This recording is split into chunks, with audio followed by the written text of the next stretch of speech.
ছাত্র জনতার আন্দোলনের মুখে পদত্যাগ করে দেশ ছেড়ে ভারতে আশ্রয় নিয়েছেন সাবেক প্রধানমন্ত্রী শেখ হাসিনা।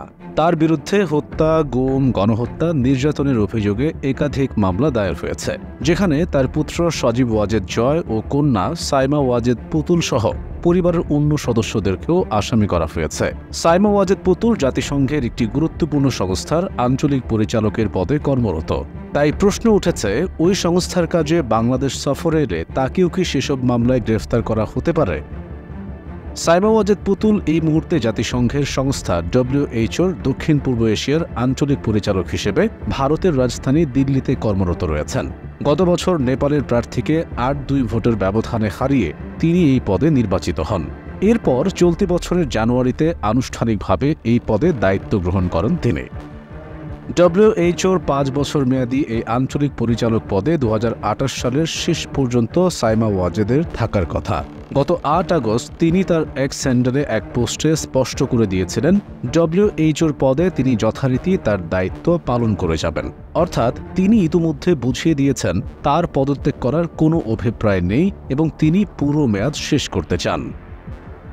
সাইমা ওয়াজেদ বিশ্ব স্বাস্থ্য সংস্থার যে দক্ষিণ পূর্ব এশিয়া অঞ্চলের প্রধান, তার মধ্যে ভারত ও বাংলাদেশ সহ মোট ১১টি দেশ রয়েছে, আর রিজিওনাল ডিরেক্টরকে এই দেশগুলোতে নিয়মিতই সফর করতে হয়। সোজা কথায়, সাইমা ওয়াজেদকে যে দেশগুলো নিয়ে কাজ করতে হয়, বাংলাদেশ তার অন্যতম এবং দক্ষিণ পূর্ব এশিয়া অঞ্চলের WHO-র অতি গুরুত্বপূর্ণ একটি সদস্য।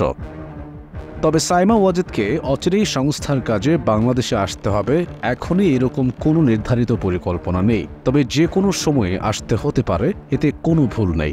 কিন্তু এখন যেহেতু সাইমা ওয়াজেদের বিরুদ্ধে বাংলাদেশে একাধিক মামলা দায়ের হয়েছে, তাকে যদি আগামী দিনে অফিসের কাজে সে দেশের মাটিতে পা রাখতে হয়, তখন কি বাংলাদেশ সরকার তার বিরুদ্ধে ব্যবস্থা নিতে পারে?